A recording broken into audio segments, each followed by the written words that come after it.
Ayat hari ini adalah Yeremia pasal 20, ayat 7-13. Mari kita baca bersama. Engkau telah membujuk aku ya Tuhan, dan aku telah membiarkan diriku dibujuk. Engkau terlalu kuat bagiku, dan engkau menundukkan aku. Aku telah menjadi tertawaan sepanjang hari. Semuanya mereka mengolok-olokkan aku. Sebab setiap kali aku berbicara, terpaksa aku berteriak, terpaksa berseru, kelaliman aniaya.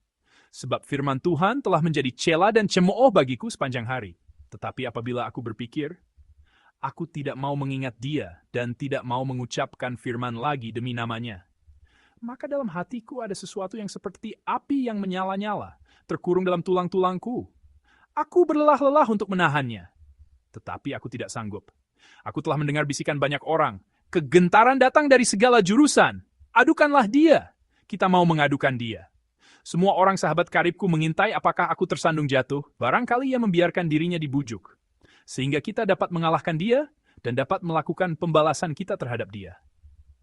Tetapi Tuhan menyertai aku seperti pahlawan yang gagah, sebab itu orang-orang yang mengejar aku akan tersandung jatuh dan mereka tidak dapat berbuat apa-apa.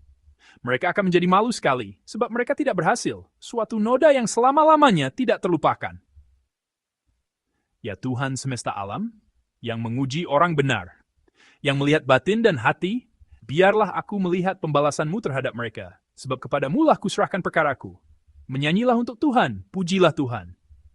Sebab ia telah melepaskan nyawa orang miskin dari tangan orang-orang yang berbuat jahat. Amin. Hari ini kita akan merenungkan firman Tuhan dengan judul, Seperti Api yang Menyala di Dalam Hatiku. Kemarin kita telah melihat bagaimana sikap kita terhadap firman Tuhan. Pasehur memiliki jabatan tinggi sebagai kepala pengawas rumah Tuhan, tetapi Tuhan berfirman bahwa ia akan menjadi orang yang dikelilingi kegentaran. Berkat telah berubah menjadi kutuk. Sebaliknya, Yeremia yang dipukul, dibelenggu, dan harus melewati malam dalam keadaan terikat, justru ditinggikan dan dipandang berharga oleh Tuhan. Satu-satunya alasan yang membedakan kegentaran dari kehormatan adalah sikap seseorang terhadap firman Tuhan. Karena cara mereka memperlakukan firman Tuhan, yang satu menjadi orang yang sepanjang hidupnya penuh kegentaran dan dikelilingi ketakutan, sedangkan yang lain menjadi orang yang dipandang berharga. Hari ini, firman Tuhan berbicara tentang pergumulan yang timbul dalam diri Yeremia setelah ia menerima firman. Bacaan hari ini dimulai dengan ratapan. Dalam ayat 7 dan 8, Yeremia meratap di hadapan Tuhan bahwa ia telah menjadi bahan tertawaan, celaan, dan cemoohan orang banyak. Namun ayat terakhir dari bacaan hari ini, yaitu ayat 13, menyampaikan hal yang sama sekali berbeda. Yeremia berseru, menyanyilah untuk Tuhan, lalu mengajak pujilah Tuhan, sambil mempersembahkan pujian kepadanya. Bagian yang singkat ini dimulai dengan ratapan dan keluhan, tetapi berakhir dengan nyanyian dan pujian. Apa yang memungkinkan perubahan ini? Mengapa Yeremia dapat berubah sedemikian rupa? Dalam satu kata, jawabannya adalah arah pandangannya. Tanggapan kita dapat berubah sama sekali menurut apa yang kita pandang. Karena apa yang dipandangnya, seseorang dapat tenggelam dalam keluhan dan ratapan. Dan karena apa yang dipandangnya pula, pujian dan nyanyian dapat mengalir dari dirinya. Ketika Yeremia mengeluh dan meratap, mula-mula ia hanya memandang keadaan. Ia juga hanya memandang orang-orang. Mari kita membaca ayat 10 bersama-sama. Aku telah mendengar bisikan banyak orang. Kegentaran datang dari segala jurusan. Adukanlah dia. Kita mau mengadukan dia. Semua orang sahabat karibku mengintai, apakah aku tersandung jatuh. Barangkali ia membiarkan dirinya dibujuk, sehingga kita dapat mengalahkan dia dan dapat melakukan pembalasan kita terhadap dia. Amin. Orang-orang memandang Yeremia dengan tidak baik. Sebenarnya, bukan hanya tidak baik, pandangan mereka sangat agresif. Yeremia sudah pernah dipukul oleh Pasehur. Meskipun hanya sebentar, ia juga pernah kehilangan kebebasannya dan dibelenggu. Penganiayaan ini tidak terbatas pada satu orang saja. Yeremia menghadapi fitnah orang banyak. Mereka terus mengintainya, berusaha menemukan kesalahan sekecil apapun, agar dapat menuduh dan menyeretnya ke pengadilan. Yeremia bahkan berkata bahwa bukan hanya orang-orang yang tidak mengenalnya, melainkan sahabat-sahabat karibnya pun menunggu sampai ia tersandung. Yeremia tidak memiliki seorang pun sebagai tempat mencurahkan hati, dan ia terdesak dari segala arah. Itulah penderitaan yang sedang dialaminya. Ketika memandang orang-orang, ia tidak mungkin tidak merasa putus asa. Keadaan Yeremia adalah keadaan seseorang yang benar-benar terasing, tanpa seorang pun yang berpihak kepadanya. Pada saat yang sama, Yeremia juga mengalami pergumulan batin yang berat. Pergumulan itu tidak lain berasal dari panggilan yang diterimanya dari Tuhan. Tuhan menyuruh Yeremia memberitakan firman. Namun dalam ayat leban, kita melihat bahwa firman itu bukanlah perkataan berkat atau perkataan yang menyenangkan telinga orang. Semuanya adalah berita tentang kehancuran dan kebinasaan. Karena itu, apa yang akan terjadi apabila ia memberitakannya sudah tampak jelas? Orang-orang pasti akan membenci dan menyiksanya. Dalam pikirannya muncul perkataan seperti ini. Aku tidak akan menyampaikan firman Tuhan lagi. Aku akan hidup seperti orang lain, menutup mata sekali saja, dan berpura-pura tidak melihat. Mengapa hanya aku yang harus berbeda? Mengapa hanya aku yang harus begitu menonjol?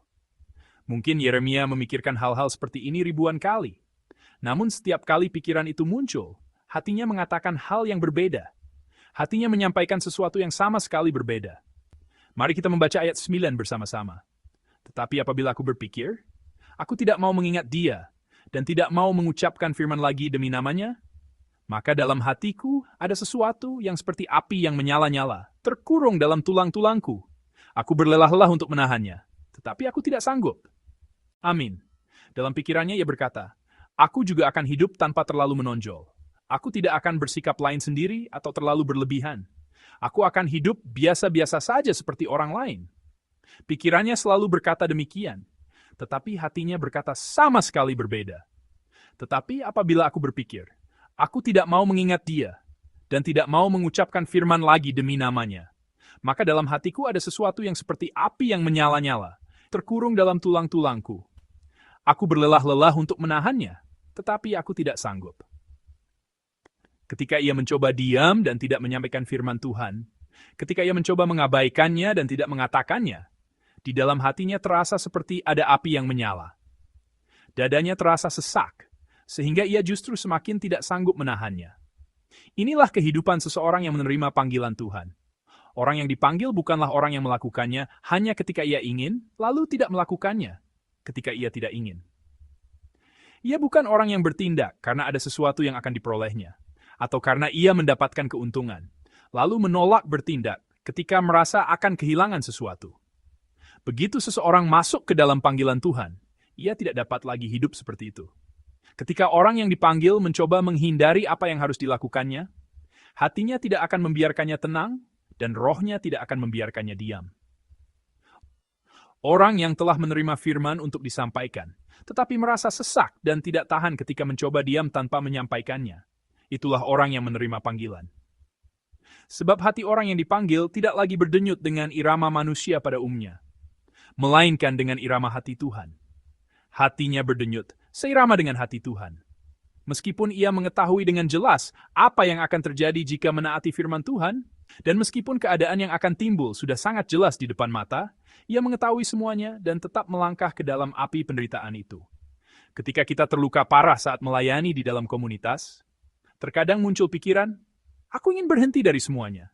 Mengapa aku mencari kesusahan seperti ini? Sesungguhnya, itulah salah satu alasan saya pergi belajar ke Jerman. Saya berkali-kali bertekad, sekarang aku tidak akan pernah lagi melayani dengan cara yang membuatku tampak berbeda. Aku tidak akan pernah lagi terlibat terlalu dalam di dalam komunitas. Namun tanpa saya sadari, di sana pun saya kembali melayani. Saya mendapati diri saya tetap melakukan pekerjaan yang Tuhan perintahkan dan tetap menggembalakan jiwa-jiwa di sana. Saudara-saudari yang terkasih, Yeremia sedang mengalami pergumulan batin dan tekanan dari luar yang begitu berat. Dalam pikirannya, ia mengulang ribuan kali. Sekarang aku tidak akan menjalankan panggilan ini lagi. Tetapi hatinya bergerak sama sekali berbeda. Bukan hanya itu. Dari luar, orang-orang menjadikan Yeremia sasaran celaan dan cemoohan. Jika mereka menemukan kekurangan sekecil apapun atau celah yang sedikit saja, Yeremia terancam disingkirkan sepenuhnya dari komunitasnya. Namun Yeremia yang berada dalam keadaan seperti ini, kemudian mengucapkan pengakuan iman yang sama sekali berbeda. Mari kita membaca ayat 11 dan 12 bersama-sama. Tetapi Tuhan menyertai aku seperti pahlawan yang gagah. Sebab itu orang-orang yang mengejar aku akan tersandung jatuh, dan mereka tidak dapat berbuat apa-apa. Mereka akan menjadi malu sekali, sebab mereka tidak berhasil. Suatu noda yang selama-lamanya tidak terlupakan. Ya Tuhan semesta alam, yang menguji orang benar, yang melihat batin dan hati, Biarlah aku melihat pembalasan-Mu terhadap mereka, sebab kepadamu-lah kuserahkan perkaraku. Amin. Sekarang siapakah yang dipandang Yeremia? Di tengah keadaan yang membuatnya putus asa itu, Yeremia memandang Tuhan. Selama ini, ia hanya memandang orang-orang, hanya memandang keadaan, dan hanya memandang dirinya sendiri. Karena itu, yang selalu terlihat olehnya hanyalah keadaan yang sulit, dan berbagai alasan mengapa segala sesuatu tidak mungkin berhasil. Ratapan dan keluhan pun mengalir dengan sendirinya. Namun sekarang siapakah yang mulai dipandang Yeremia? Ia mulai memandang Tuhan. Dalam ayat 11, ia mengaku, Tuhan menyertai aku seperti pahlawan yang gagah. Kini ia mengakui bahwa Tuhan menyertainya. Lalu menurut ayat 12, Tuhan seperti apakah dia? Yeremia kembali menyadari bahwa Tuhan adalah dia yang melihat batin dan hati. Apa yang tidak dapat dilihat manusia, pusat hati seseorang, bahkan niat yang tersembunyi, semuanya dipahami, diselidiki, dan diketahui Tuhan dengan sempurna. Ketika mata Yeremia, yang sebelumnya hanya memandang keadaan dan manusia, mulai melihat Tuhan yang menyertainya. Dan ketika ia kembali mengingat bahwa Tuhan menyelidiki batin dan hati, Yeremia berubah. Orang yang hanya meratap mulai memuji Tuhan. Orang yang terkurung dalam pergumulan berubah menjadi orang yang bernyanyi bagi Tuhan. Saudara-saudari yang terkasih, apa yang kita pandang sungguh penting. Keadaan yang sama dapat kita rasakan dengan cara yang sama sekali berbeda menurut apa yang kita pandang. Jangan-jangan kita pun hanya memandang orang? Jangan-jangan kita hanya memusatkan pandangan pada keadaan? Saya memberkati saudara dalam nama Tuhan, agar saudara memandang Dia. Tuhan akan memperlihatkan kepada kita bahwa Dia sendiri bertindak untuk membela kita. Tuhan akan membuat kita melihat karya anugerah-Nya yang menakjubkan ketika Dia menyelesaikan semua persoalan kita. Marilah kita menjalani hari ini dengan memandang Tuhan. Tuhan menyertai kita. Masih ada banyak kesulitan, masalah, dan ikatan yang belum terurai di dalam diri kita. Namun semua itu tidak lebih besar daripada Tuhan. Semua itu tidak lebih kuat daripada Tuhan. Kiranya kita semua menjadi umat Tuhan yang memandang Dia, percaya bahwa Tuhan yang kuat dan berkuasa menyertai kita, lalu dengan iman itu menjalani hari ini bukan dengan ratapan, melainkan dengan pujian dan nyanyian. Saya memberkati saudara sekalian dalam nama Tuhan.